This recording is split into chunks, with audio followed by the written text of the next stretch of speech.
Sylhet two ম্যানচেস্টারের যে ফ্লাইটটা এটা আসলে আমাদের বিমানের জন্য লাভজনক হচ্ছে না। প্রতি মাসে বিমানের বক্তব্য অনুযায়ী 2.5 থেকে 3 কোটি টাকা লস হচ্ছে। কারণ এটা হ্যাঙ্গার রাখতে হচ্ছে, ক্রু এবং হচ্ছে পাইলটদের প্রায় 2-3 দিন অবস্থান করতে হচ্ছে। ফলে ওভার কস্টিং অনেক বেশি। এই যেহেতু প্রতি মাসে 2.5 থেকে 3 কোটি টাকা লস হচ্ছে, বলে বছরে প্রায় ধরেন 25-30 টাকা লসের বিষয় একটা রুটি। তো এই কারণে বিমান সিদ্ধান্ত নিচ্ছে তার বোর্ডে এইটা মানে এই ফ্লাইটটাকে হয়তো ঠিক করে সিলেট টু মধ্যপ্রাচ্যে যে কোনো একটা দেশে নিয়ে আসবে, সৌদি আরব হতে পারে, যেটা হতে পারে, যে কোনো বিষয়। এটা হলো মেজর কারণ। এটা কথা বলছি প্রথম দিকে তো এটা 1 ফেব্রুয়ারি থেকে বন্ধ করার সেটা হচ্ছিল। তো এখানে যেটা হয়েছে সেটা হলো যে কিছু টিকিট বিক্রি করা হলো ফেব্রুয়ারি মাসের জন্য।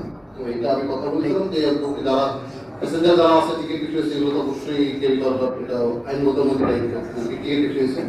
তো দেন এটা 1 মাস পিছানো হলো যে 1 মার্চ থেকে বলা সিদ্ধান্ত। এখন এইটা দুইটা উপায়, একটা হলো আসলে লস, বিমান যেহেতু একটা কমার্শিয়াল প্রতিষ্ঠান, রাষ্ট্রীয় স্টেট প্রতিষ্ঠান, তো লস করে আসলে বিমান অপারেট করা মুশকিল। তো এটাকে মিনিমাইজ কিভাবে করা যায় এটা একটা বিষয়, ভাবার বিষয় আছে এখানে। আর একটা অবশ্যই আমাদের একটা জায়গা তো অবশ্যই আমাদের আছে যে আমাদের সিলেট প্রবাসী তারা ম্যানচেস্টার থেকে সরাসরি সিলেটে আসবেন এখানে। তো এটা যদি লসটাকে মিনিমাইজ করা যায় তাহলে হয়তো মনে করি যে এটা তো চালানো সম্ভব। তো এটাও ঠিক যে দিনের পর দিন কিন্তু খুব বেশি লস করে আসলে একটা রুট ক্যারি করতে পারেন, কন্টিনিউ করতে পারেন ডিফিকাল্ট।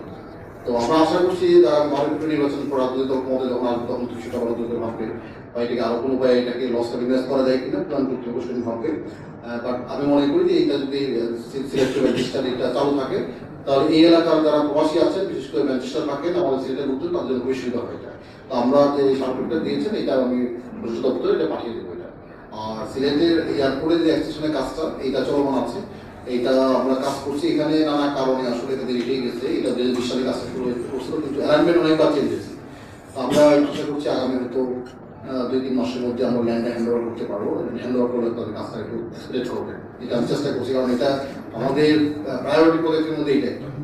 আর ঢাকা সিলেট হাইওয়ে, সিলেট তামাবিল হাইওয়ে এবং হচ্ছে আমাদের শাওলা বন্দরের যে রাস্তা, পুরের রাস্তা, এবং হচ্ছে আপনার এয়ারপোর্টের এই প্রজেক্টটা, এটা আমাদের প্রায়োরিটি। আমাদের ইলেকশন থাকলেও আমরা পাশাপাশি কিন্তু ডেভেলপমেন্ট কাজগুলোকে কন্টিনিউ রাখছি। এটা আপনাদের খুশি হবেন, আগামী পরশু দিন শনিবার দিন আমরা ঢাকা সিলেট হাইওয়ের প্রথম কিছু জায়গা সরাসরি এখানে করতে যাচ্ছি। আমাদের কোর্সন হাইওয়ে করতে যাচ্ছে আমরা।